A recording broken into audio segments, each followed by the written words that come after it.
경상도의 작은 도시 경산입니다. 택시기사 구민호 씨. 예, 읽었습니다. 네, 안녕히 가세요. 예, 잘 들어가세요. 올 여름에도 어김없이 손님이 줄었습니다. 이 택시는 회사 소유의 택시입니다.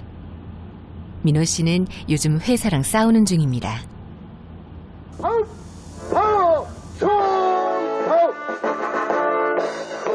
경산의 기사들에게 뜨거운 이슈는 모빌리티 서비스가 아닙니다. 장시간 노동, 비현실적인 산학금이 더 큰 문제입니다. 그 때문에 벌써 한 달 반째 농성 중입니다. 구민호 씨는 이 집회를 연 노동조합의 노조원입니다. 한통속이 돼서 노동자들을 구렁텅이로 밀어넣고 있습니다. 저희는 하루에 12시간 이상씩 매월 27일에서 28일 하루에 한 달에 한 번 쉬는 날 없이 지금까지 매년 일을 하고 있습니다. 이 사장이라는 사람은 저희가 노조 만들었다는 이유로 그날 저녁으로 산학금 2배 이상 시킵니다. 다른 타 노조원들, 비노조들은 그냥 그대로 놔두고 저희 노조원만 쟤들 벌써 한 달째 농성 중. 산업하면은 돈 떨어지면 부패가 들어온다. 하루 벌어 하루 먹고 사는 기사들. 견뎌야 하는 것이 불변만은 아닙니다. 불법 시위나 하는 과격한 대목군처럼 보이지만 실은 너무 억울해서 이러고 있습니다. 방지하고 있는 불법 경영 택시 사업주가 그 주범이다. 운행 중에 사고가 났을 때 차량 수리비라든가 유류비 기사들한테 청구하는 거 다 불법으로 알고 있는데 저희는 여지까지 그걸 몰랐고 당연하듯이 회사에 돈을 지불했고 예전에 산학금을 85,500원을 입금을 했었어요. 사장이 우리 노조 가입하는 순간 그날 다음 날부터 155,500원이라고 아무 근거도 없는 금액을 제시하면서 입금을 하라 그래요. 여기가 19제래요, 19제. 19제라는 것은 9.1이라고 하루 쉬거든요. 9.1이라고 하루 쉬는데, 아니, 그것은 차량 부재지, 사람 부재가 아니다.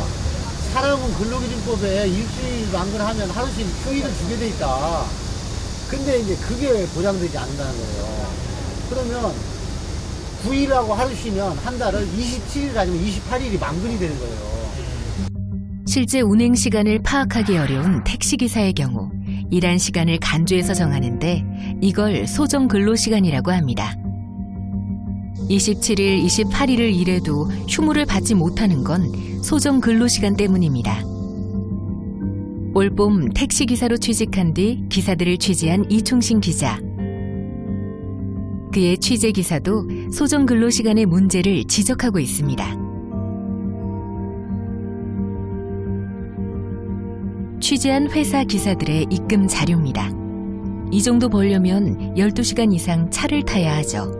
택시기사들이 하루에 12시간을 근무를 해요. 그런데 여기 보면 1일 5시간 30분이라고 되어 있어요.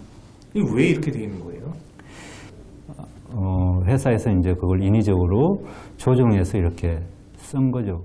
택시 회사가 기사들을 대상으로 실제 근로시간보다 훨씬 짧은 소정 근로시간으로 근로계약서를 쓰는 이유는 근로기준법이 보장한 휴일 때문입니다. 경산시 법인택시 사업장은 소정 근로시간 1시간 10분 정도로 적게 책정되어 근로기준법에서 정한 연차, 유급휴일을 일체 받을 수 없습니다. 기자가 경험한 더 큰 문제는 급여입니다. 기사분들 월급 맹세서를 한번 이렇게 쭉 보면 대개 이제 산학금은 대개 이렇게 맞추는데 3만 원, 4만 원씩 이렇게 많이 맞추는 경우 수입을 올리는 경우는 거의 없고요. 못하는 경우도 있고 그러다 보면 한 달에 월급 120만 원 받아가기도 빠듯하다는 결론이 나오는 겁니다. 농성 44일차. 농성장은 경산시청 앞입니다.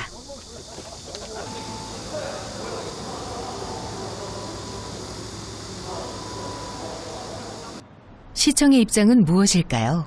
지금은 이제 권한이 있는 경상북도지사한테 처리를 해달라고 요구한 상태고 도에서 아마 조만간에 추진할 것으로 생각을 하고 있는데 그 행정 절차가 좀 거치는데 한 최소 3, 4개월은 걸립니다.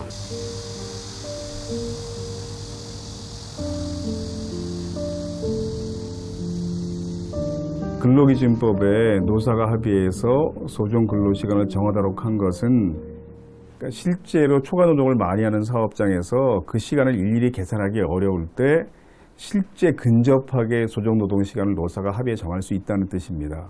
근데 지금까지는 그 조항을 노동자가 실제 일한 것보다 훨씬 적은 시간을 소정노동시간으로 합의하게 함으로 해서 노동자가 훨씬 적은 임금을 받게 하도록 하는데 악용됐던 거죠. 택시 기사님들의 단골 식당 주인 아주머니가 오셨습니다. 식당 밥을 도시락에 담아왔네요. 웬 밥이에요? 아, 이거 아저씨들 너무 힘드신 것 같아가지고 제가 드시라고 가져올 거예요. 시청에 볼 일이 있어가지고 왔다가 천막에 보니까 제가 아시는 택시분 아저씨들 몇 분 계세요. 왜 아침 드시러 왜 안 오셨냐고 하니까 그래 무슨 일 때문에 아침도 못 먹었고 우리 아직까지 이렇게 굶고 있다 하면서 하는 거예요. 이제 마음이 안 되더라고요. 이 국이 예사국이 아닙니다. 맨날 보면요, 뭐 자기들끼리 뭉쳐가 커피 먹고 할 때는 불만 얘기 많이 하잖아. 잘하잖아. 인정하죠. 근데 막상 사장 앞에 가면은 아무 소리 못하고 양손 모아서 대화하잖아, 이렇게. 뭐 사장 뭔 대단한 사람이라 왜 양손 모아서 굽신굽신 대화를 하냐고. 몇십 년 그래 지내왔으니까. 그러니까. 나는 여기 그만두고 다른 일 찾아가라 그러고 싶더라. 괜히 젊은 데 돌아가. 시간 보내봤자. 이 상태 같으면은 바뀌는 게 없거든. 다른 직업 한번 찾아볼까 생각도 해봤었어요. 근데 지금 경산 바닥이라는 거 좀 아시잖아요. 지금 어떻게 돌아가는지. 없어요. 사람 가는 데가 없어요. 그래서 간다고 해서 정직이 되는 것도 아니고, 거기 회사도 환경이 좋은 것도 아니고, 제 나이 좀 있으면 이제 40 되는데, 40 되면, 이제 좋은 회사 다니시면 또 40 넘으면 정직이 끝이에요. 근데 택시는 어렵지만 제가 사고만 없다면 일단 3년 개인 택시 탈 수 있는 조건도 생기고 또 10년이 지나면은 받을 수도 있잖아요. 일단 그 목표가 있어요.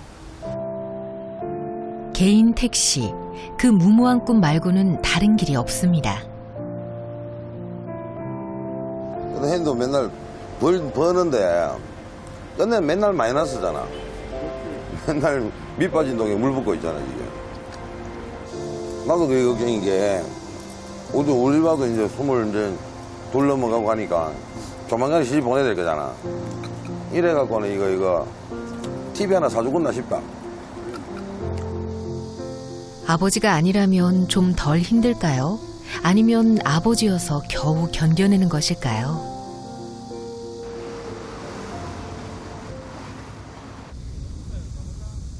조합이 힘을 가지려면 노조원들의 지지가 필요합니다.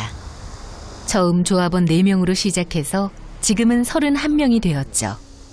읽어보고 뭐 내용 아시잖아, 그죠? 뭐 시청 앞에 오셔도 되고 전화 주셔야 한번 힘 실을 때 같이 실어가 바꿔야 됩니다, 이거. 오늘처럼 택시 승강장에 나와 한 사람 한 사람 붙잡고 설득해서 조합원을 모았습니다. 한번 읽어보시고 전화 한번 주십시오. 그 법인 기사들 좀 가입하러 좀 얘기 좀 해주십시오. 저희가 여기하고 좀 나눠주십시오. 오늘 장사 좀 어떠신데요? 예. 이게 전단지 이게 나눠주시는 거 보면 어떤 기분이 드세요? 아이고 진짜 뭐 나도 나서고 싶은데 나이가 있어 그러지는 못하고 막 마음속으로는 내가 우울해지지요. 진짜 욕합니다. 저기 사람이 있어야 우리가 살지. 처음에 첫 달은 정말 의심 많았거든요, 사람들이. 지금은 많이 호의적으로 바뀌어가고 저희도 그걸 보는 재미로 지금 많이 다니고 힘이 되고 있어요. 구민호 씨가 차에 오릅니다. 노조원이 되면서 산업금이 오르고 택시에서 보내는 시간이 부쩍 늘었습니다. 이 시간에 집에 돌아온 게 얼마만인지 모르겠습니다.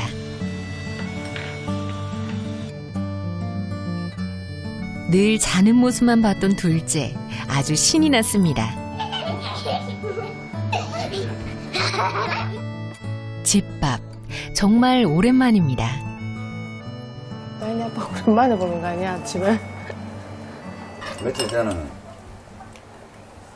영문도 없이 그냥 아빠 무서워, 아빠 싫어 하고 너는 그랬어?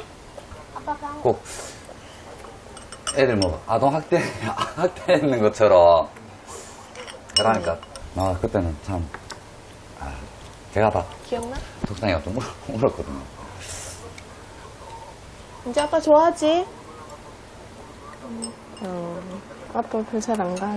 아빠가 집에 아무래도 왜 같이 이렇게 지내다 보면 자연스럽게 옆에 가고 같이 이런 분위기에 있을 텐데 너무 오랜만에 보고 하니까 애가 조금 아빠를 아직까지는 좀 그런 게 좀 있어요. 아빠 좀 해줘. 소연이 옆에 아빠 옆에 딱 앉아 그럼. 일로 와. 아빠 해주세요. 애들 방학도 이제 끝나갑니다.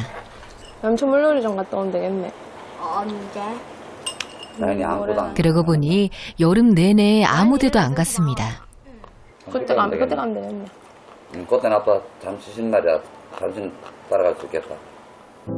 민호 씨는 그 약속을 지킬 수 있을까요? 평상시 제가 많이 탄다 그러면 16시간 정도, 16시간 요래 운전하고 좀 쉬는 타임을 좀 가지고 있었는데 산악금 올라가갖고는 지금 거의 21시간에서 24시간 하루 종일 뛴다고 보셔야 돼요.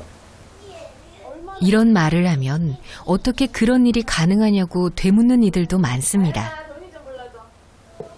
처음에 저희 보고 엄마가 혹시 거짓말 하는 거 아니냐, 요즘 세상에 누가 그런 나쁜 그런 사람이 어디 있냐 이렇게 말씀하실 정도로 이렇게 하시니까 그때부터 선생님한테 그래도 또 현찰 들어오니까 그거 갖고 일단 막을 거 막고 버틸 거 버텨보자.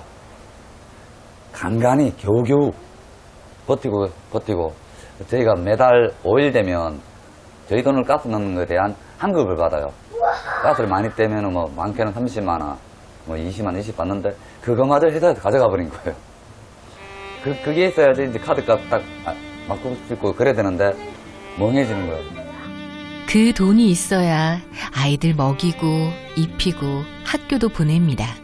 서울에서 뭐 어떻게 뭐 뉴스에 나와서 지금 어떤 상황이다 이러면 거의 지방까지 내려오는데 몇 년이 걸리잖아요.